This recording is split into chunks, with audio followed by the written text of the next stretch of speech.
Welcome to Group Dates and Hot Takes. I'm Sampy. I'm Christy. Let's talk about Married at First Sight. Well, here we are for episode 6. This season is moving along quite nicely, I have to say. So, Christy, we have a lot of group time this episode. I was pretty excited about that. How about you? Yeah, those are always the best scenes. You put a bunch of strangers together. Can you say chaos? I love chaos. Oh, boy. These are real people with real lives, Christy. Who signed up to be part of chaos?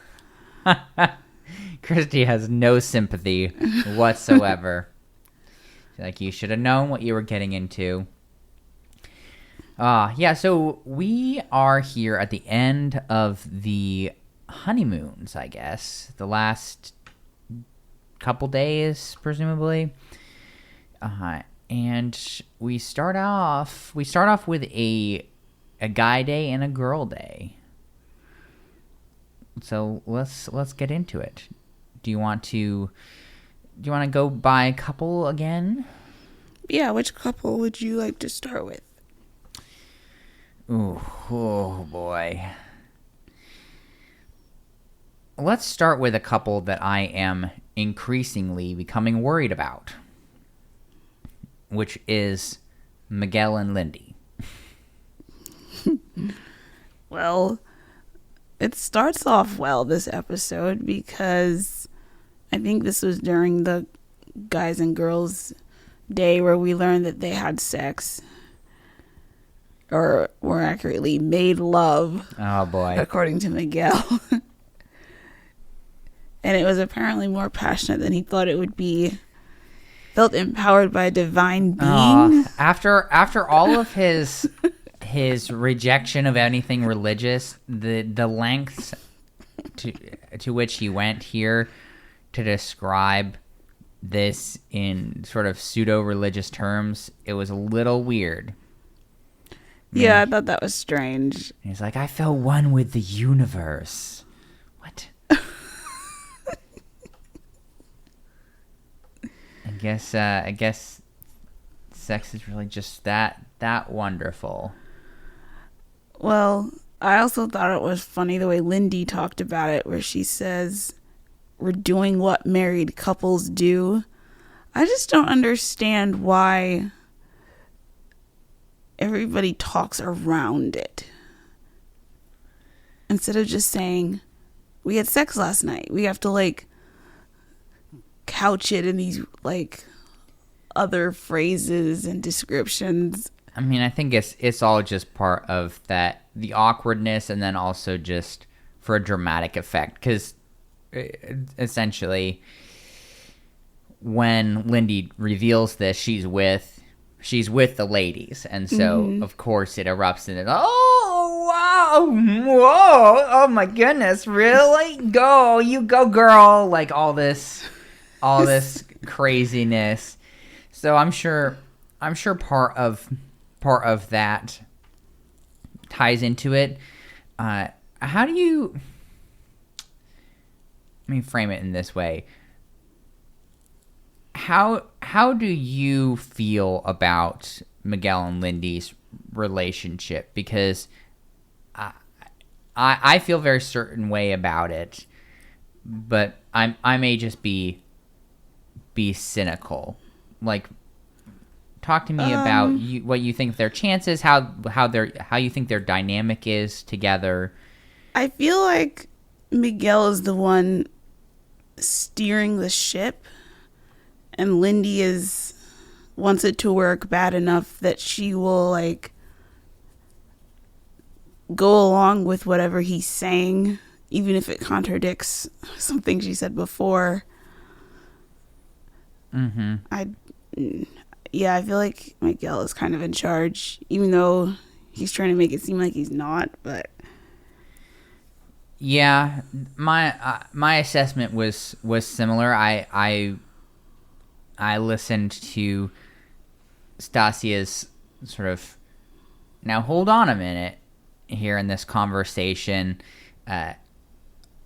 with like, yeah, this is something that I'm kind of concerned about as well, because Stacia was Stacia. Stacia, yeah. Unbelievable. Stacia. Stacia. Yes, basically Stacia was like, are you sure this whole thing's consensual?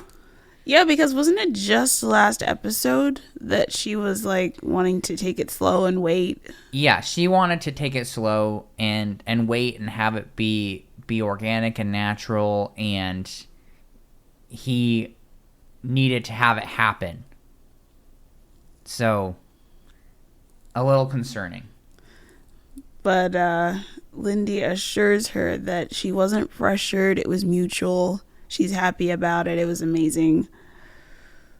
So I hope that's true. Yeah, she even said something about, oh, like, look, I will come to you, like, I will come to you for sure later on in tears about something, but like, this isn't, I just need you to be happy for me. Which, again, it just sort of plays into that feeling that I've had that, like, this, she's essentially just, she desperately wants it to work, and so she's just doing her best to kind of persuade him that it's worthwhile. Like, oh, look, see, you can get what you want here. Just, I mean, oh man, I don't really like Miguel. Like, on the surface, he seems like a great guy, but everything that's been going down kind of makes me uncomfortable with how he's been viewing this relationship. I mean, just, yeah, like, how, like, what did you think of his kind of viewing it as like this 8-week sort of experiment? I hated that. Like, he was talking about, like, I'm going to give it my all for 8 weeks and then decide. Like, that's the totally wrong mindset. You should be going into this saying, okay, we're in this for the long haul. Now, you have an out after 8 weeks if, like, things are so bad, but that shouldn't be in your brain like this 50-50. Well, maybe we will, maybe we won't. Like, how are you going to make this work if you're already in the back of your head saying, well, I'll just decide after 2 months? Yeah, and that very much ties into his previous comments in past episodes, just about how he views love, and so not really viewing love as deciding to, like, take those actions, and instead viewing it sort of as the, like, a feeling, like the sparks, the feeling, like that sort of thing, which we've always been a little like, they don't seem very well matched up on this, because that's just it's a totally different way of viewing things. I mean, Lindy has said, like, she wants a lifelong marriage, and so it's a little weird to then have her up against Miguel, who really seems to be going in the opposite direction. I also think it's hard if you're Lindy, knowing that Miguel's just waiting for a feeling, and you've only got 8 weeks to get that feeling before he may decide, I'm out. It's like, what is she supposed to do? Right. And so, I mean, when they went, I guess they went, like, kind of kayaking, she brought up that exact thing about just being worried about fitting into all of his little boxes. And his response to that was, don't, you can't be thinking like that. Just be yourself Mm-hmm. And maybe I won't reject you. Is essentially what he said. That's not very comforting. No, and she says as much, because when they met the rest of the couples for dinner there, she actually put him on blast for this, just talking about it's an 8-week experiment, like all this, and she specifically said, it makes me feel crappy. Like, it makes me feel like garbage. Yeah. Which is a totally appropriate response. Yeah, that's in my fair. Opinion. Yeah. Like, you just... Oh, we both laughed so hard, though, when after they were, like, going back and forth, Alexis says, this sounds like a sit-down conversation. Yeah, because there was a little bit of a blow-up there with that, and I think... and Christy can really identify strongly with this. When dinner gets sidetracked, it's just not good. Some things just need to wait until after dinner. Yeah, I also thought that could have meant, like, well, this is really serious, or this needs to be a conversation you two of you have on your own. Oh, absolutely. Kind of thing. Oh, absolutely. Absolutely. It's just it's funny. It's funnier to me thinking about it in that other context, food context, because I know how you are. I also thought that Miguel maybe got more, like, he got really defensive when they were talking about it at dinner about his 8 weeks, and it seemed to me, and I could be reading into this, it seemed to me like he got to a level of defensiveness that maybe indicated he knows it's a bit of a crappy thing to do to her. Yeah, I also didn't like that, I guess while everyone was talking, Lindy, like, leans over and whispers, like, it's okay, like, we're doing our own thing, nobody knows what we're going through. Like, that's another, like, thing of her just agreeing with him when really this is an issue. Right, it's a big issue, and she just really wants to make it work, and I don't think that it's going to work. Like, it's gonna take a huge shift to have this come together into something that's not a disaster. I mean, when they were going to bed there, oh man, that was so sad to me, watching them go to bed and having that conversation, because on the surface level it was such a like a nice calm conversation, and like, yeah, oh, we're married and we're having this conversation, but really Lindy is having this conversation essentially just trying to persuade him that she's worth it. Like, she literally, what she was describing, talking about, like, oh yeah, like we've been making this good progress and having a great time, and if you just give me, I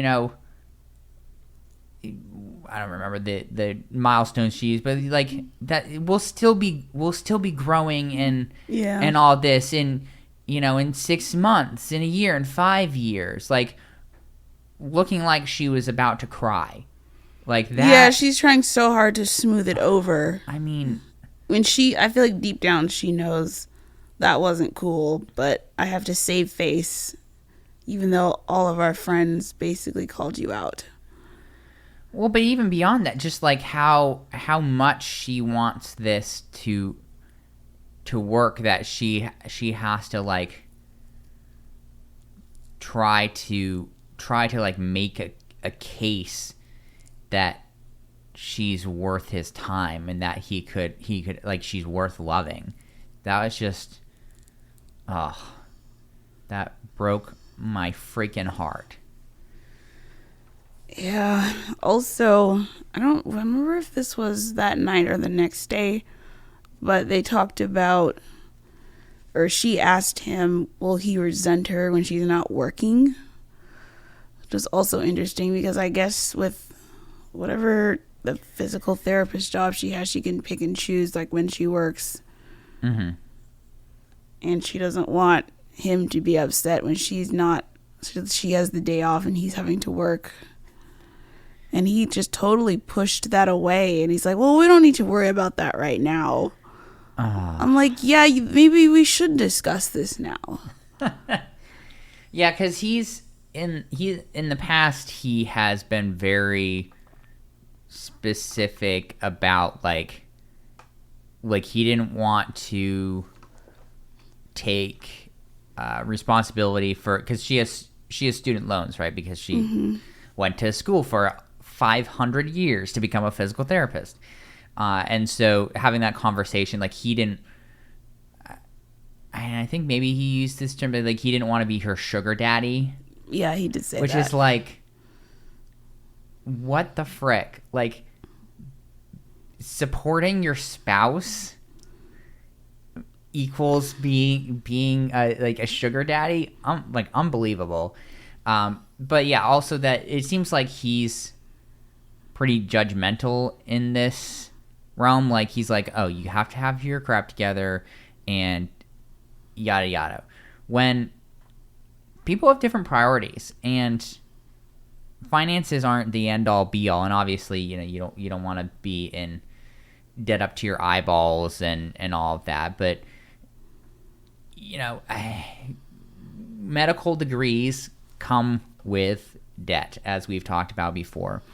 And I mean, I don't know Lindy, so I can't really say one way or the other, but like in my own life, I know not being constantly beholden to other like authorities' expectations and will is an important thing sometimes. So I really identify with and empathize with her. Like, yeah, I've worked my butt off to become a physical therapist, and I can make my schedule and have time off to just like relax, to read a book or go to the beach or stay in bed all day. And I don't think he's gonna be okay with that. No, not when she has debt. No. He's gonna be like, you should be working 100 hours a week so you can pay that down.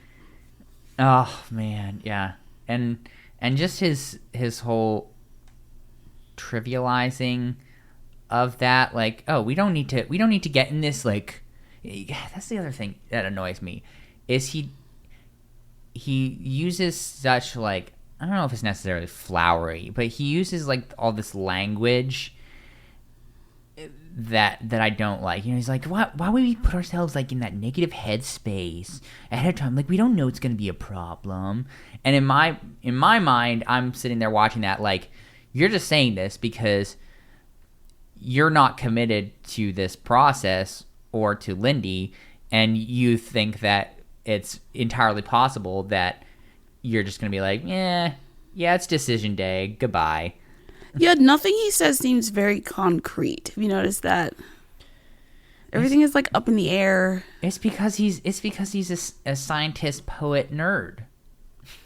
No, I'm sure that's not the reason. It just seems to be his personality, and that's not particularly helpful in this context.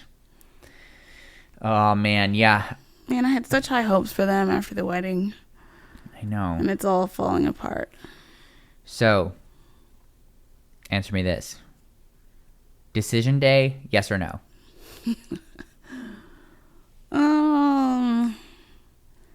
I'll say yes for now, but each week that becomes less and less sure in my head. Oh, wow. Interesting. I'm gonna go with no, because I hope that Lindy does not just degrade herself to the point of giving up everything that is near and dear to her just to make this man happy. So that's why I'm gonna give that a no. But we'll see. Who would you like to talk about next? Let's do Alexis and Justin. I thought it was funny when the two of them were talking in the morning and about how they were gonna go on the girls' day and the guys' day, and she's like, I don't want to get drunk. She's like, you can drink. He's like, oh, I don't know. And then we see, and I don't know if this was just like for the gag of it, but we do see him take a shot of tequila and then he throws it over his shoulder. I saw that too. Which is fun. I mean, like, we all know that this couple is ridiculous, but I do think they are growing on me. I mean, the celibacy thing is still weird. Yeah, I mean, Justin tells the group that they're kissing and touching. He's walking around naked. But also, she respects my celibacy. Stop respecting his celibacy and just have sex like a married couple already. What? Like... Oh, and the other thing I thought was funny was when Justin was telling the group of guys, like, how sensitive he is. And, like, oh, she really likes that. And then we cut to Alexis saying it's hard that Justin is sensitive. It's hard. He's so sensitive. It's hard for me. I mean, is that really so hard to believe? No, it's not. I can't wrap my mind around this celibacy. It's like, yeah, why are you still holding out? I know. And it's like, it's kind of hard for me to tell what the like, which party is causing this. The weirdness? Well, not so much the weirdness, but like the celibacy. Oh, I feel like that's Justin on his end. I mean, it seems more and more like that, but it's hard to get it. It's hard to get a read on, because I don't know. It's like, what is happening? Are you afraid? What is going like on a mental here? block or something? I guess. I guess. Yeah, so, do we know what Justin does for work? I don't remember. He's a tree. That's all we know. Yeah, because we get to have a little bit of a nuts and bolts of life conversation here on their, I guess it's a catamaran, some sort of boat. Budgeting got brought up. Because, it seems like whatever he does, he works from home. And whatever she does, which is some sort of, like, logistics or purchasing of some kind, she does not work at home. So he's going to be a house husband, I guess. I don't know if that's the term for it. How do you feel about their dynamic as they've kind of gone through some of these more quote unquote real life conversations, kind of especially in the context of coming from Miguel and Lindy and their dynamic in life? What do you think about the Justin Alexis? I mean, she seems to be warming up to him more. Mm-hmm. He's still smitten. I just have a hard time reading what's going on with them, because they're always like joking around or making like these like cringy, awkward moments between the two of them. I don't know. They're such a strange match to me. They're very over the top. And I think that part of the reason that it's a little bit of a hard time getting a read on them, I think that Justin contributes a lot to the weirdness. Yes. I think that, and this is what I'm about to say is just complete speculation, but I think that his previous engagement really hurt him. Which, I mean, that's a pretty, is an easy speculation to make. I just see him, like, just the stuff that he does, how over the top he is, how much he, like, he's always talking about how, like, he's gonna, like, protect her, and there's all this very kind of, it's not always macho, but it's typically, like, over the top, and kind of that combined with his celibacy, it just seems like he's kind of going through some things and maybe is bringing a lot of insecurity from before into this relationship. Like the catamaran, for example. Like, they're sitting on it on the beach having a conversation, and the wind flips it over, and he's ridiculously tall, so he kept the sail of it from collapsing down on her, and he's like, see, I told you I'd protect you, like, look, yeah, I got you, babe, all this stuff. And it's like he's overcompensating. That's what it is. Right. I just realized. But what is he overcompensating for? He's like 500 feet tall. Like, maybe like his lack of, like, suave. I don't know. It's I'm not sure. Yeah, he's also just there's always like this underlying level of awkwardness though with him, so maybe that's part of it. I mean, if you're like 500 feet tall, I feel like you can't help but be a little awkward. The world was just not built for you, No. Yeah, I don't know, it's a little weird to me. But look, overall, I'm decently optimistic about them. I thought that it was kind of sweet, and look, she could have just been completely lying here to make Kristen feel better. But in the conversation that Alexis and Kristen had, as Kristen continues to struggle with our most favorite guy, Nick. What is wrong with... I just say the wrong names all the time. His name is Mitch, okay? And I know that, all right? But, yeah, she struggled with Mitch, as everybody knows. And they were having that conversation, and Alexis was talking about Justin being the biggest blessing in her life. Which is kind of it's a bit of a change in direction for her to say positive things about him in public. So was she lying about that? I mean, I'm gonna choose to take her at face value, because it does seem like she is warming up to him, and yeah, I'm happy about that. I mean, even at the group dinner, she said she likes being his support system.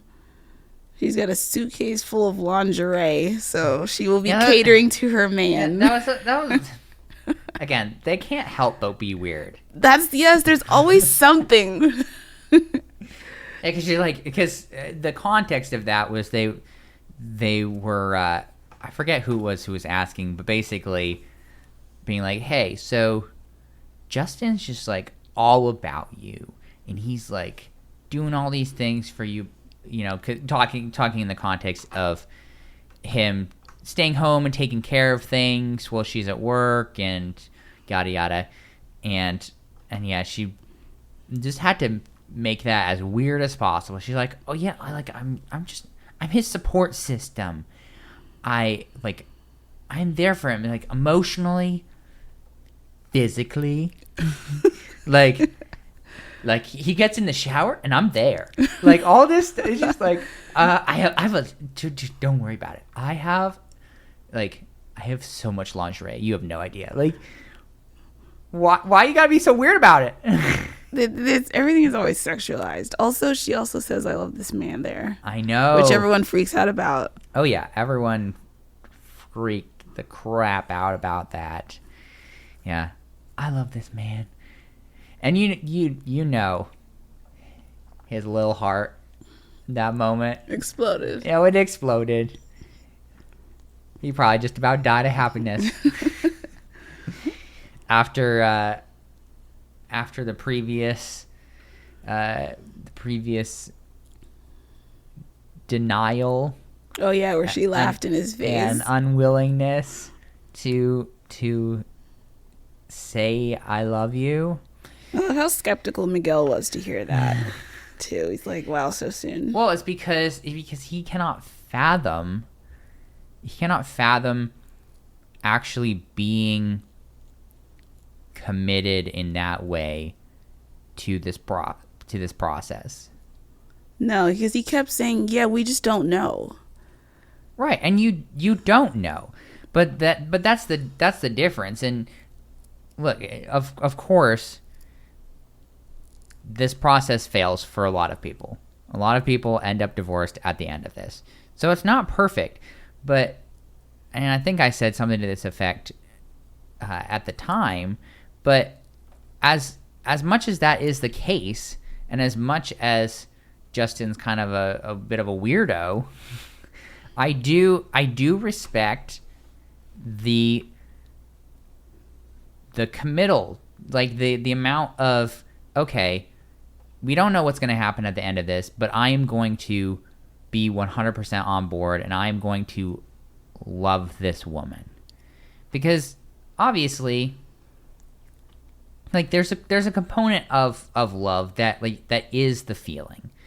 But I think research and science has shown by now that that there are different types of love essentially, and that like butterfly feeling is not a constant thing over the length of a relationship. I mean, I think, and I'm getting off track here, but I think the science is it's like max of 2 years of just that, like, oh wow, I look at you, I'm just blah, blah, and it can come back over time and repeatedly and stuff, but that's just a small component of love, and a huge component of it is just being like, I love you, and I'm going to love you. I'm going to choose to love you, and so yeah, it's inconceivable. I think a good portion of the couples that do make it are the ones who were like, I'm committed no matter what. That wouldn't surprise me at all, because feelings are fickle. If you just go off of feelings, you're in for disaster. If I woke up in the morning and made decisions based on the fact that I'm cranky that morning, my life would be awful. It's just, and you have that sort of thing in the realm of love as well. You can't just go based off of the feelings you're feeling in that moment. I think that Miguel wants to, which is why that doesn't work in a process like this. Well, and it just doesn't work in real life either. That's why he's had a lot of short relationships, because it doesn't work out. So yeah, so they're weird, sure, absolutely, but they're growing on me, and I think that out of everyone here, they probably have the best chance of making it. Which is shocking. It is a little shocking, but with Alexis coming more on board here, I mean, they do seem very connected. Mm-hmm. I was cracking up a little bit when because oh man, and we'll get to this for sure, but they kept getting interviewed about what was going on in the dinner because of all the disaster. And they're just standing there, and he was like behind her, and he's like rubbing her shoulder, and she's like rubbing his hand. Yeah, they're all wrapped up in each right, other. Exactly. Yeah, they're all about that. So let's and we can talk about them next, since there's some overlap here. But Justin and Binh, they're best bros, I guess. Justin doesn't like Morgan very much. Well, that's because Binh painted a picture of her that wasn't entirely accurate. Right, and we will get to that for sure. But what I really wanted to know here is, well, I want your opinion on this, but my one question is, why is Justin wearing a turtleneck in Mexico? I was wondering that too. Was that at the dinner? I think so. Because he was wearing it when they were then sort of headed towards bed, so he must have been wearing it during the dinner. I wonder if it was chilly down there. I mean, but nobody else seems to be wearing long sleeve, right? So I mean, it was at night. And yeah, if it's a warmer climate, like, I don't know how the nights get there. I thought that generally they're still pretty warm. So not quite sure why the turtleneck. Maybe it was the only like fancy thing he had, so he had to bring it. But then the other thing is, she was wearing quite a bit of makeup. Oh, would Alexis? you agree? Is that like... That's normal. But yes, it was a lot. Like when she used that towel later to wipe it off, it was started off white and was brown all over when she finished. Very, very brown. Okay, so now that we've gotten that out of the way, I want your perspective on Justin's little mini breakdown here and what went on. I think he needs to not concern himself so much with other people's relationship. Because, like, I think I agree with Lexus when she said something to the effect of, like, being sad on behalf of someone else doesn't help them or doesn't fix anything. Like, Justin crying about how Binh got cheated, basically, by Morgan being a different person than he thought. Yeah, like, none of that is... You need to concentrate on your own marriage. Mm-hmm. How did you think that she handled him in this situation? Do you think that I thought she handled that well. It seemed like he understood what she was trying to say, and like it made sense to him. It seems like she's going to be doing this a lot. Well, if Justin is truly the extra sensitive one, she might have to, bring him back down to earth a bit on some things. Hey, but that happens. Couples support and complement each other. So, yeah, that happened. That was, because he just like broke down crying because he saw a lot of parallels between him and Binh, and then he's like, but this is like the best time of my life, and why can't it be the best time of Binh's life? I don't understand. And then, like, we go right back to weird, because she says she loves him again, and then he starts doing this super weird, like, dance. Oh, I forgot about that. Well, first, so she said that she loved him, and then he was like, "What was that?" She's like, "I love you," and then he got real weird about it and was like, "What?" Like trying to get her to say it again, and then she started insulting him. And then he just like started dancing out of the bathroom and into the rest of the room, and she's like, I'm not gonna even look at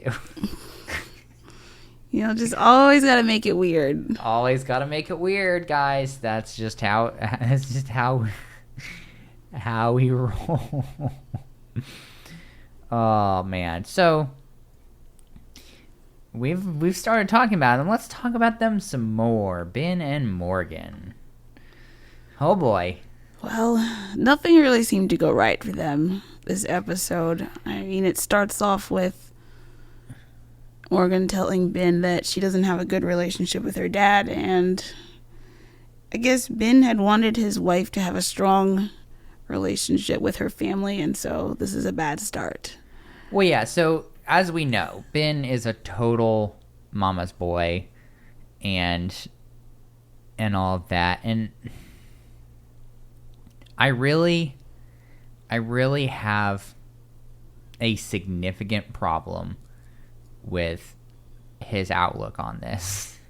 Yeah, like, you can't control, like, family dynamics. How is this something that's like a deal breaker for you? Right, and look, I'm going to try not to pass judgment too heavily here, but like, and you can have what you want and your preferences and everything. I would have a hard time, even having that as a criteria, like a dating criteria.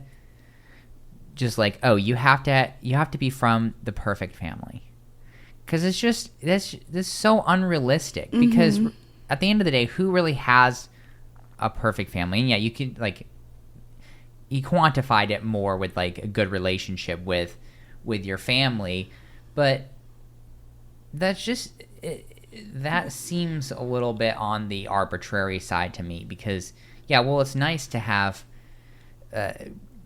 say in-laws that you like, or have your spouse like their family. Like, that's not the reality for a ton of people.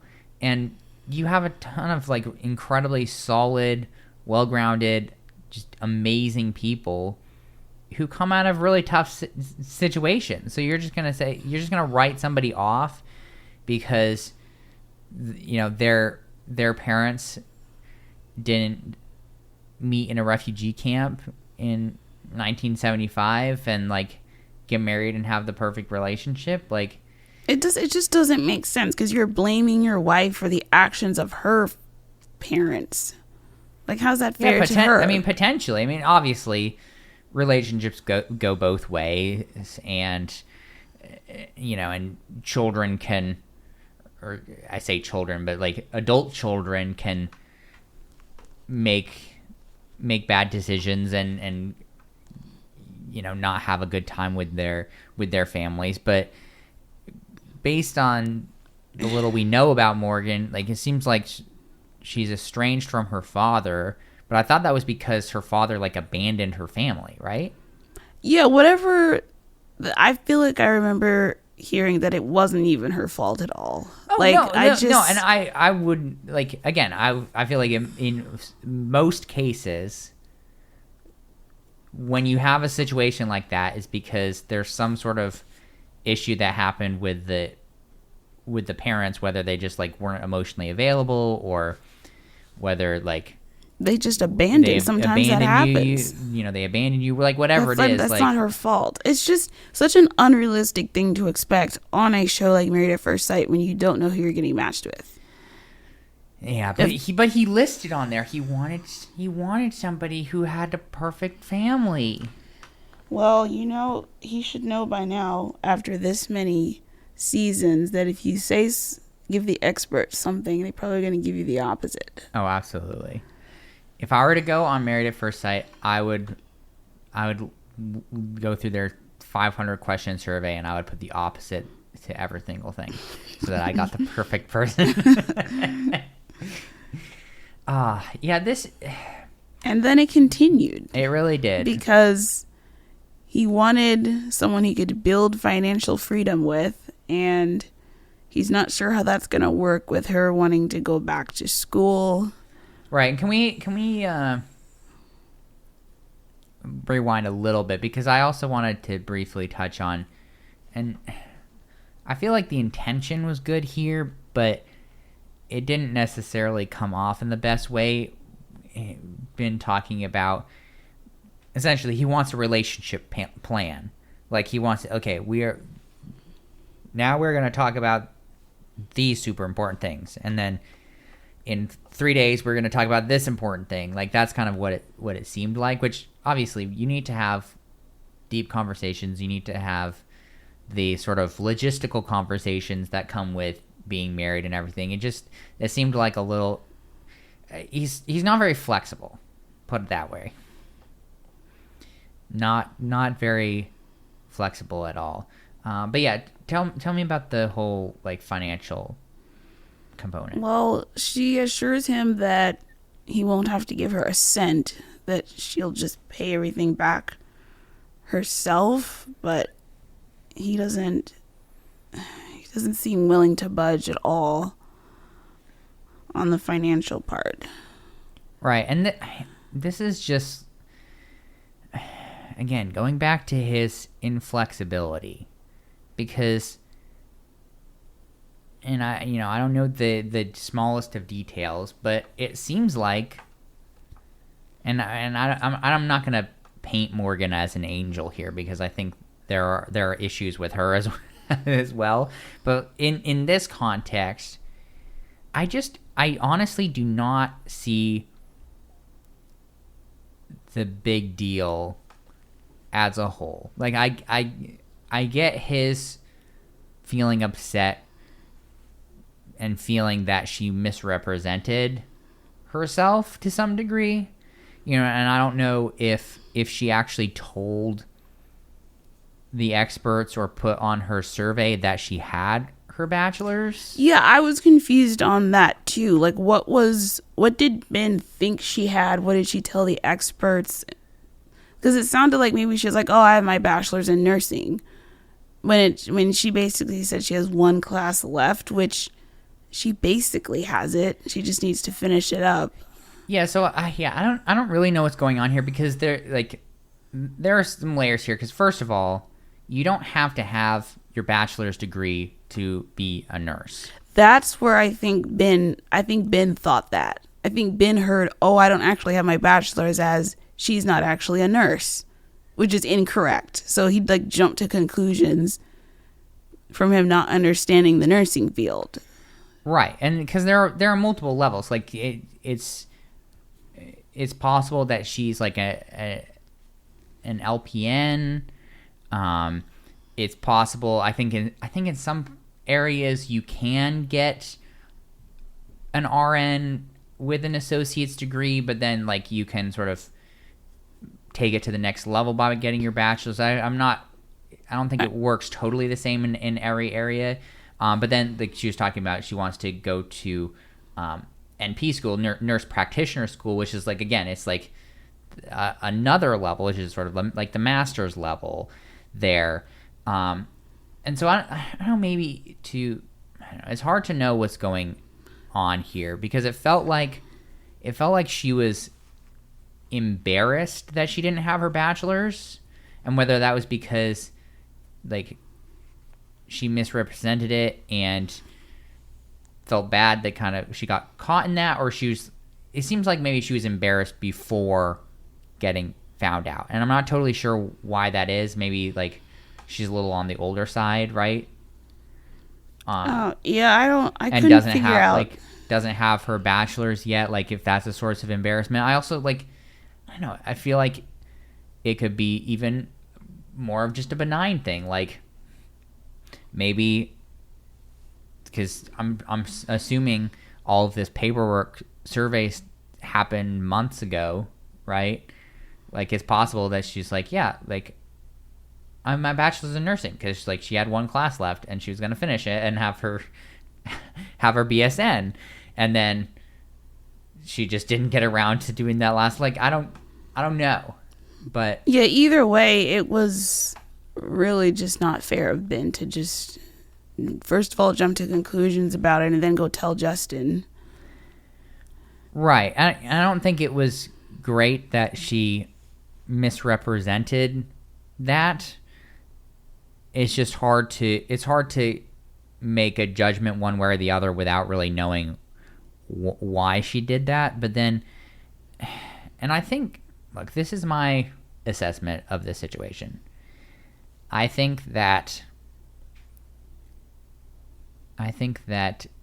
Binh went to Justin because he's a mama's boy, and he has to please the person that he's in the relationship with, and so he didn't want to just talk to her or confront her about it. That would have been just too hard. And so he's like, oh, here's this other person that isn't involved, I can talk to him about it.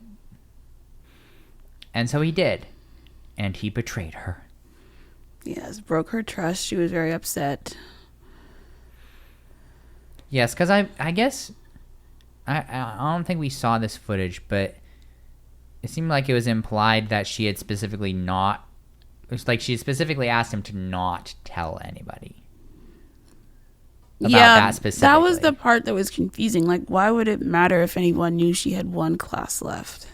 I mean, again, maybe it's just she told the expert something different and she didn't want to get punished. I don't know. I mean, at this point, you're already married and cast on the show. What's going to happen? But, yeah, I don't know. They just write them out completely. It's like any sort of group scene up to that point. They just put a black box over them. have their whatever they say overdubbed by some actor. I also thought it was really funny that Binh calls Justin Tree. Just because he's so tall. I was so confused at first. I was like, who are you talking? I thought they were talking about a producer at first. Yeah, and I was like, wait, oh, Tree. Also, this line, Justin says Binh deserves the perfect wife. That kind of made me raise my eyebrows a bit. That's not true. But I think he was just talking about it in the context of he thinks that Binh is great. He's financially set. He has a great bod. All these characteristics that are desirable. So he was describing him as a needle in a haystack, which I don't know if that's necessarily true, but look, they're close, and yeah, I was also cracking that. So basically, we had the after the conversation with Justin. So we had this whole blow up with Binh and Morgan, and then Binh and Justin played some basketball so that they could then talk about it after. and they're just sitting on the court talking about stuff. And Binh is sitting on a basketball so that he can be eye level with Justin, who's sitting on the ground. It's so funny. He's just sitting there, and Binh's adjusting his basketball that he's sitting on. Man. Man. Well, let's move to Morgan talking about everything with the women.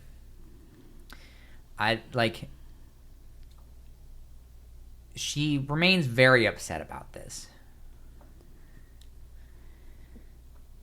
Do you think that... Because basically, at least according to her, Morgan, she wants her husband to be proud of her and look at him and be like, wow, that's my wife. And she doesn't feel like that is the case. Do you think that this level of upsetness is warranted by what happened? I mean, watching it, I felt like it was.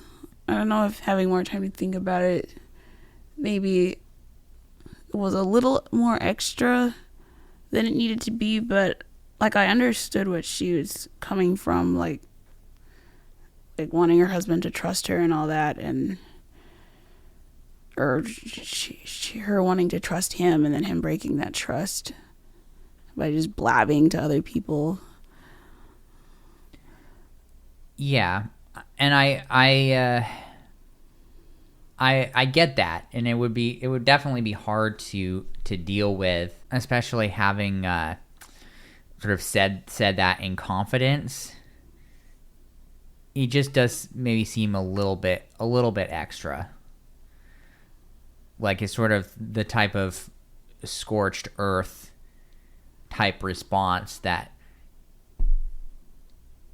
like, if you saw this without any context and really not having much idea what was going on, I feel like I would kind of assume like, oh, she like went into the hotel room and caught him having sex with somebody else. Like that's kind of the level of like you have broken my trust. I don't know if I can ever trust you again. Like that sort of thing. And I know that these people kind of come in with all this baggage that we maybe don't fully understand and informs what happens. I mean, you've definitely had that with Stacia. Got her name right this time. Stacia, her reaction to Miguel and Lindy having sex and just kind of having a hard time with that and speaking up because of her past experiences of feeling pressured to have sex with people and all of that. So there's a lot of baggage that we have no conception of.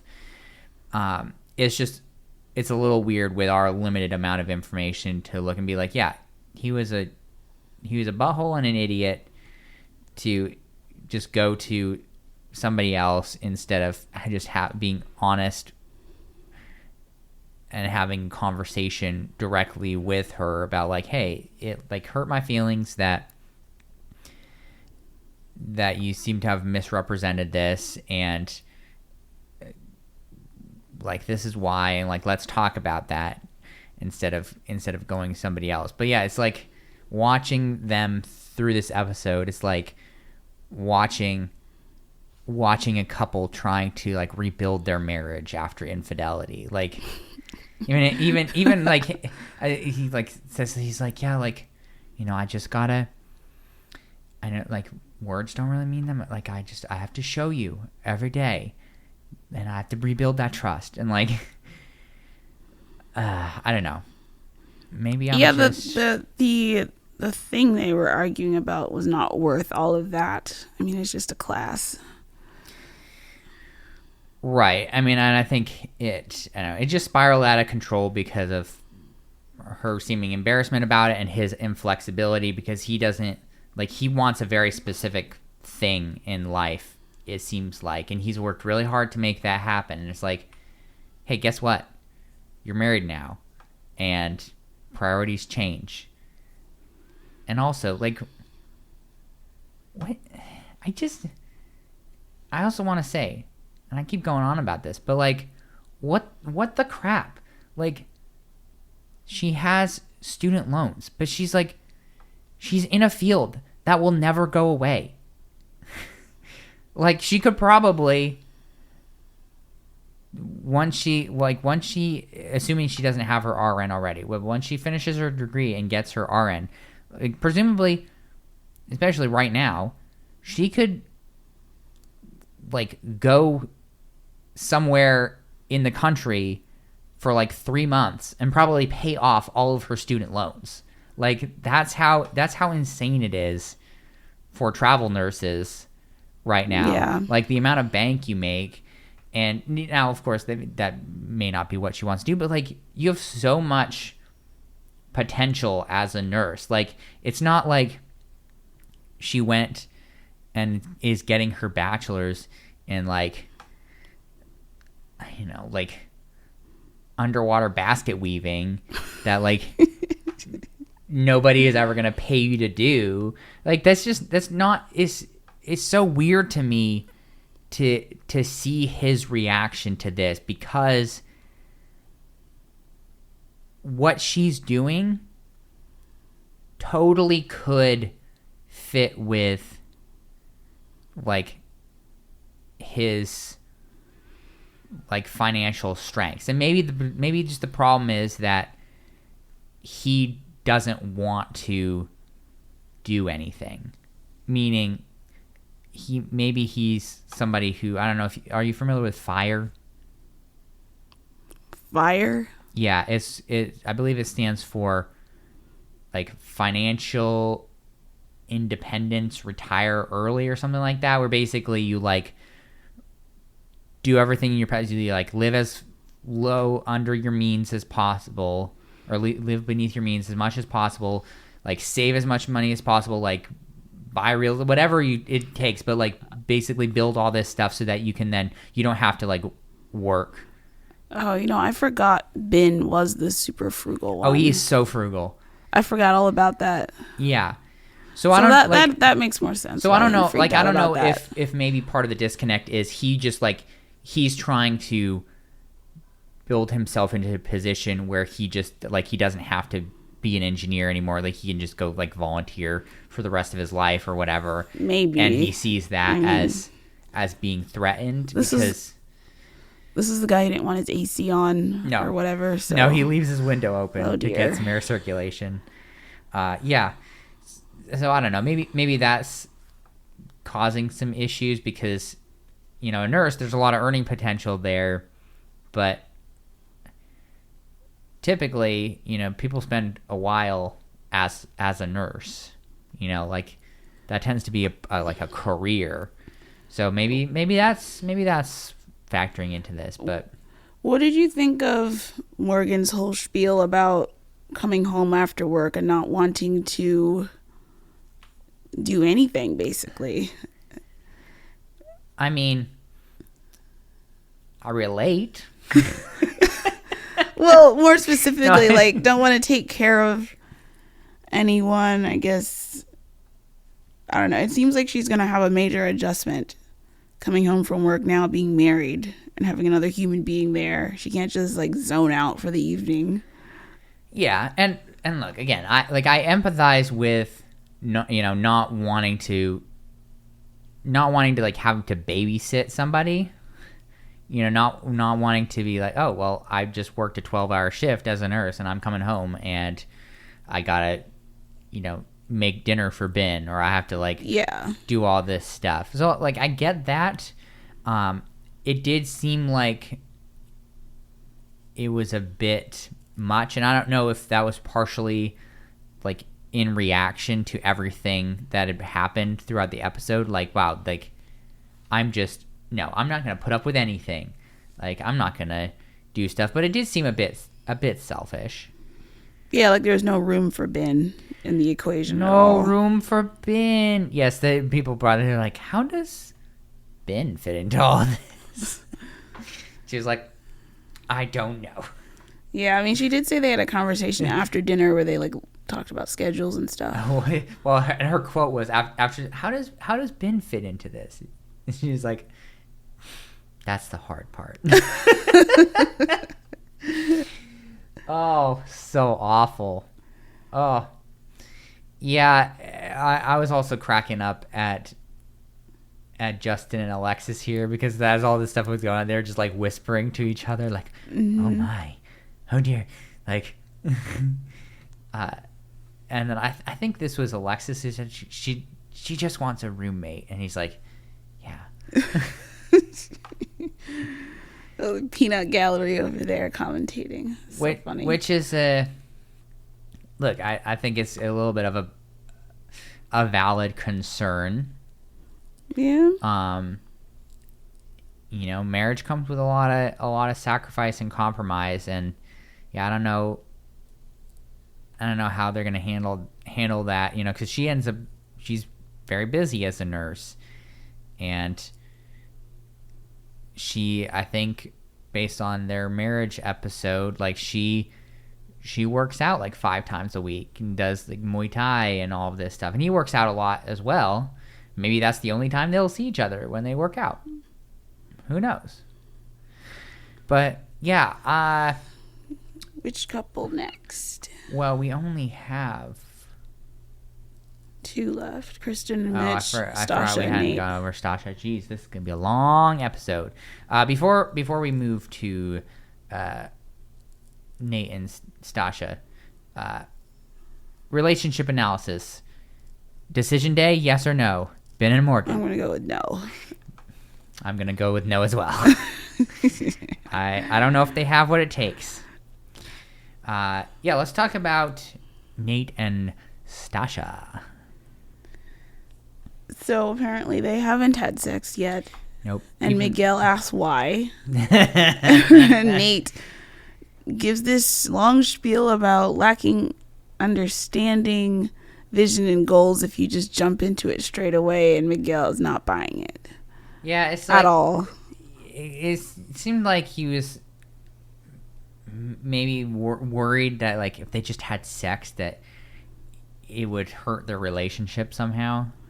I don't.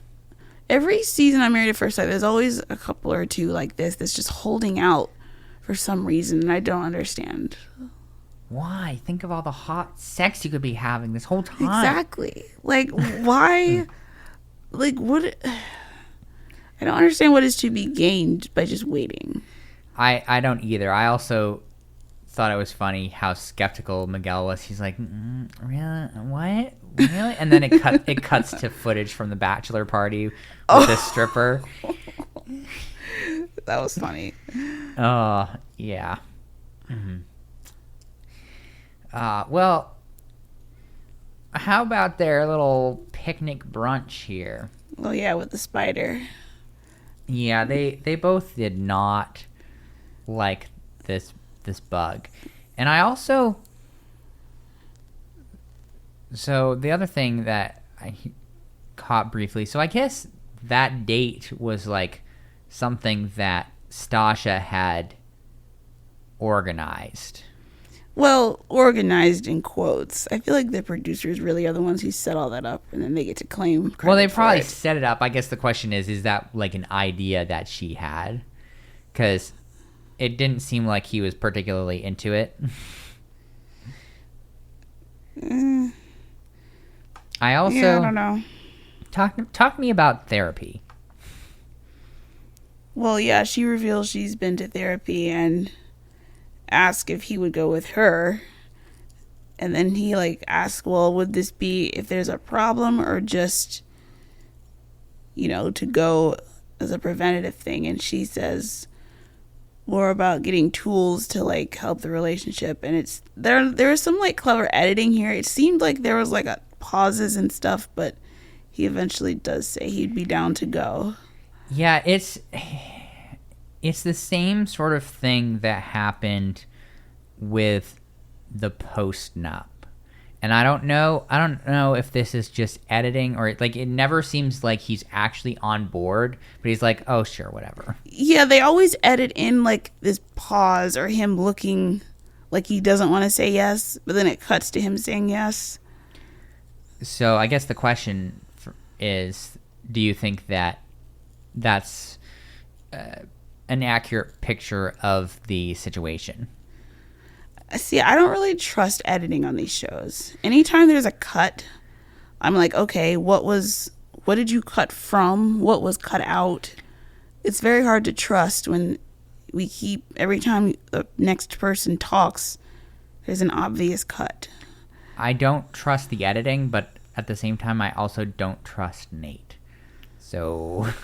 Well, then we really don't know. I mean, at least he said he would go. Yes, he did. That's all we have. He did say he would go, but that kind of segues into some of the women getting together. Oh yeah, I forgot about this.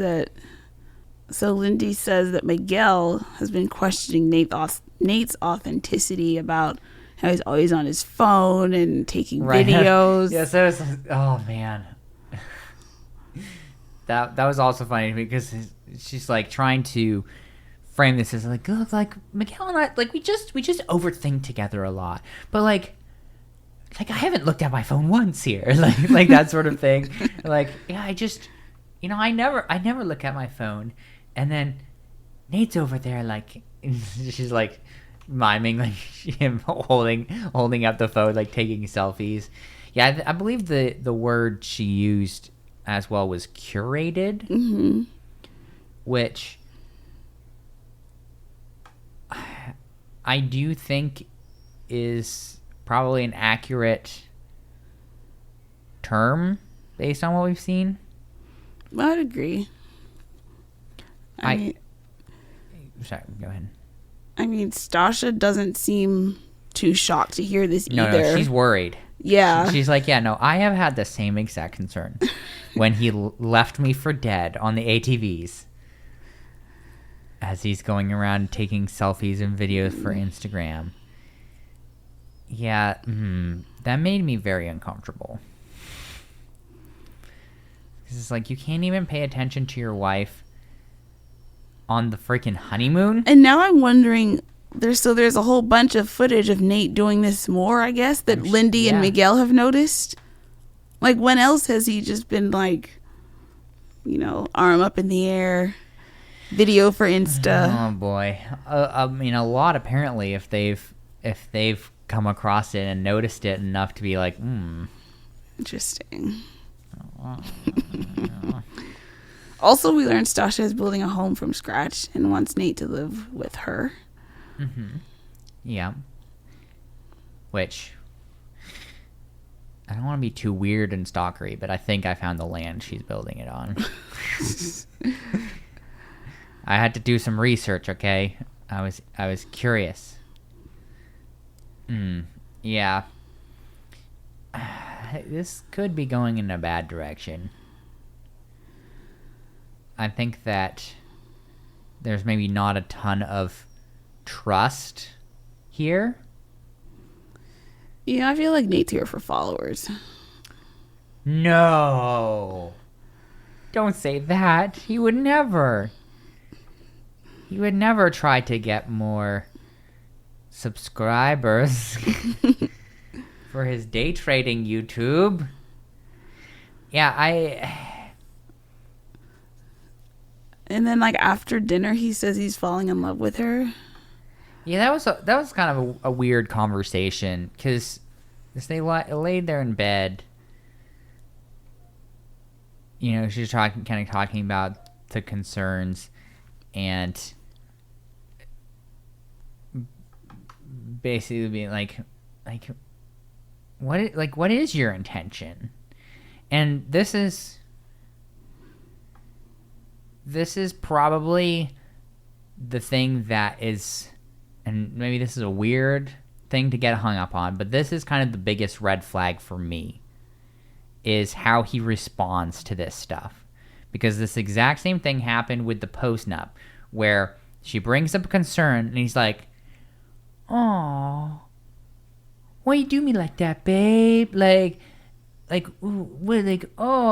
this sort of like innocent, this sheepish, like, oh, but I would never, like, I'm all innocent." It's like, but that just seems like a weird way to respond. Like, why not just like address it at face value? Like, he did the same thing with the post-nup of like, "Oh, you don't trust your boy?"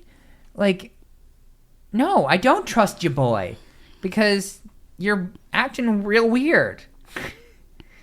And especially, like, and not just acting real weird, but acting real weird about important things. Like, that question, like, what are your intentions? Like, that's an important question for this show when you throw complete strangers together and have them get married. Man, that's a red flag to me. It's a red flag. Yep, I don't trust him completely, that's for sure. No, I don't. I also, I don't know, it seems like Stacia is bringing in a lot of baggage from just life and previous relationships, with her sort of semi-breakdown about, like, there's so many things about me, like, I'm just too much, worrying that she's too much for him. And I'm like, because that's been a theme as well, is like how she's intimidating to men, I guess because of her success. But my question for Stacia is, why are you worrying about being too much? Maybe maybe he's too little. Yeah, I mean, yeah, I'd heard her mention the intimidating thing a lot before. I just never quite understood why guys would be intimidated by a woman like her or not interested. Like, wouldn't you want someone who's successful? Like, why is that a turnoff? Yes, absolutely. I would give anything for a multi-millionaire wife. It's like, come on. Like, yes, I would love to just stay at home and putter around doing chores as my life and go on vacation to exotic places. Like, yes, give me one of those rich spouses, please. Yeah. So I don't know. I guess she has a lot of emotional hurt, which presumably is why she's in therapy. So good for her. But yeah, there's a lot of stuff like that it's uncomfortable. So decision day, yes or no? I'll go with yes. Man, you're so optimistic today. I'm sorry, but I'm gonna go no. I mean, I'll probably change my mind a bunch of times before the end, but yeah, probably. But we gotta give the people our thoughts here. So last couple here, our favorites. Oh man, Kristen and Mitch. Kristen reveals that after the whole not growing physical attraction conversation, they had a bunch of margaritas, and he pounced on her like a tiger. Apparently, it was attractive to him how she didn't crumble under the weight of his lack of attraction. And he was like, well, now I'm attracted. He's like, yeah, this is so weird. That's really messed up, honestly. Mm-hmm. But she was like, no, I make the rules now. It's not going to happen this way, which good for her. I know. And that probably turned him on even more. Probably. Oh, man. What a disaster. Look, I feel like this has really been the theme of this season. And, but the quote, it's hard to be on Team Mitch. Because that's what she's asking of all the ladies, is to like support her and support them and all of this, and it's difficult based on his behavior. It sure is. Because he really, and look, I feel like, and this may be surprising to everyone, but I feel like I maybe have a little bit more respect for him after this episode than I have in the past, because he at least admitted to her that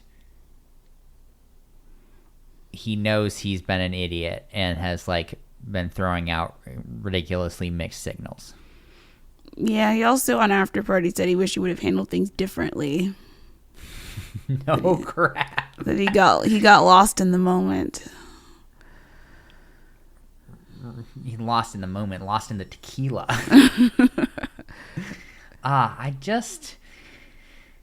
Yeah, it's really hard to know what's going on with this man. Yeah, I don't understand where he's coming from. We had a Nate on the ATVs level moment here with them when Mitch freaking goes surfing by himself on their honeymoon.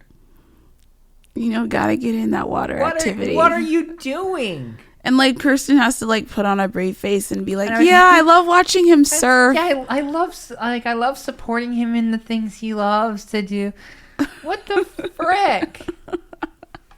I know these aren't like traditional marriages, but still, on the honeymoon? I don't have an explanation. Oh my god, what? Oh, Why? There's no explaining, Mitch.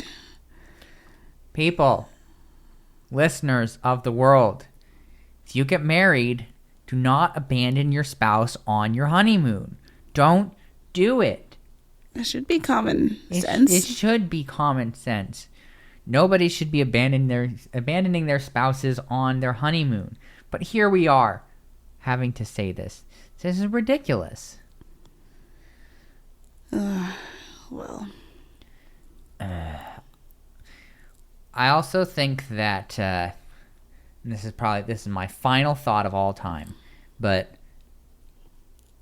while I respect him a little bit more for acknowledging how much of a pain he's been, I do also think that he asks too much of her. Because what he was talking about there at the end, in their final interaction of this episode, basically asking her to walk a tightrope of not putting too much pressure on him, but also like not letting him get away with crap. Yeah. He said, don't put so much pressure on me that you shut me down. Don't always give me a free pass, but also hold me accountable. It's like, you should be doing that for yourself. Yes, I would generally agree with you. I mean, I think that she does have potential to be a real positive influence on him. That's not, at least that shouldn't be her job. But I feel like she may end up doing that anyways. And I mean, it's not the worst thing in the world as long as she doesn't remain having to walk the tightrope indefinitely. I feel like it's not super super super unreasonable in the short term, but yeah, not indefinitely. He really should probably just go to therapy and get some emotional tools. Big brain. Do you think Mitch is the type who would go to therapy? I mean, on his own, probably not. I just think he's generally too rigid for that. He seems like the type of person who's like, no, the way I view the world is the right way to view the world. And that's reality. So I don't necessarily think that he would just go of his own volition. Now, would he go at somebody else's influence? I mean, probably not most people's influence, but maybe Kristen's influence. I was also just remarking how this episode we had very little of his environmentalism, but then on the after party we learned this little nugget. I don't remember if this was this week's after party or last week's, that they went and got snow cones, and instead of using the plastic spoon that it comes with, he just buried his face in it, I guess, to eat it, or used his hands like an animal. That's so weird because they I'm sure they had already given him the spoon. So the spoon was already destined for a landfill. He didn't change anything. No, he just it's all about the statement though. Well, and about sort of assuaging his own conscience probably as well. And doesn't the snow cone come in a plastic cardboardy type container as well? Probably, yeah. Ridiculous. Look, I cannot believe you would make fun of his stewardship of this earth. So that's incredibly rude of you. I mean, there are obviously productive ways to be more sustainable.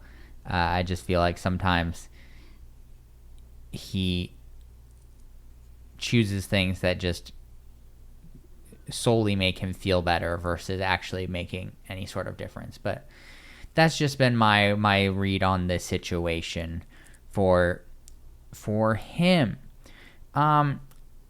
Christy, decision day. Yes or no? No. No. Ooh. See,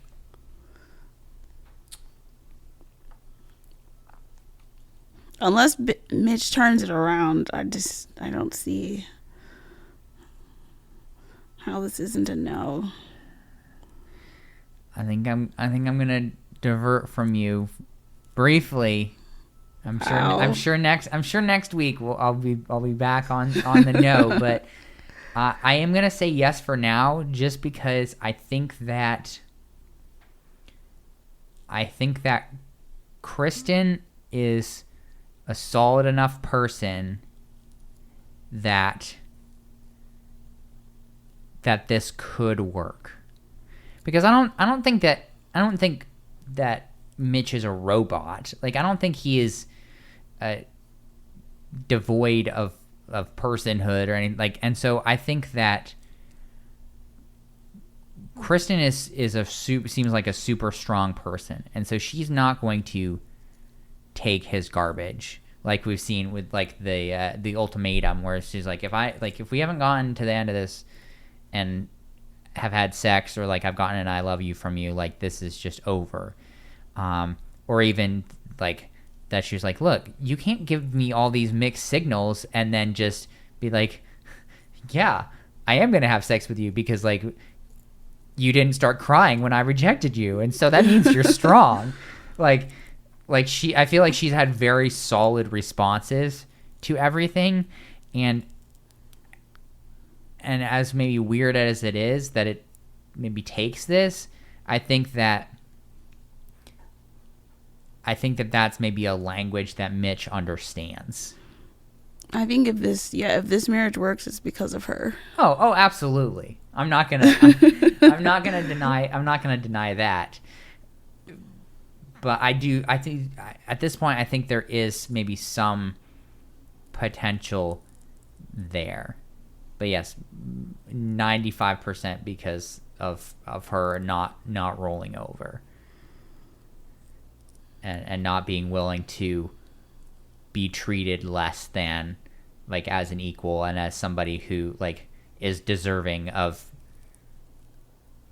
attraction and all of this, like yeah, big props to Kristen. Mm-hmm. Honestly, this man has been real tough.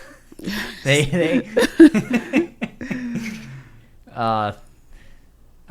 I would love to hear like, and I don't know if they close themselves off to this sort of thing of like seeing how people react to the season, but it would be really funny to me to see how Mitch like responds after all of this to like what everybody's saying like on the internet and podcasts, because I'm not out there listening to a bunch of Married at First Sight podcasts, but I cannot imagine that he is getting a real favorable review. Oh, he's not anywhere else. No. Oh, so Reddit, Twitter, podcasts, they're all. I mean, did you want to bring up his sandal? Oh my gosh. On the after party. Man, those sandals are too much. Yes, he was wearing what, a full suit and then like these weird thong sandals. Just why? It did not match at all. Look, socks are bad for the environment. He could have just worn dress shoes then, without socks, like so many guys do nowadays. But dress shoes aren't bad for the environment too. You have any idea how much water and land it takes to raise cattle, who then have to be converted into leather, which takes a whole bunch of extra water that we need for other things, and then finally made into shoes? Oh, what were his sandals made out of then? We're not going to talk about that. Ah, man. Well, what a fun episode. What a fun episode. See, this is what I'm talking about. Like, we're into the thick of things now. Things are happening left and right. It's just, what an exciting time to be alive. And I think that we have more chaos and trauma coming next week. Yep, they get to move in together. Oh yeah, and that's gonna go so well for all of these couples. Smoothly. It's gonna be so smooth. There isn't gonna be any turmoil. There isn't gonna be anything that goes wrong. There's not gonna be dogs that haven't been introduced to each other properly. No, there's nothing. Smooth sailing ahead for sure. But don't quote me on that.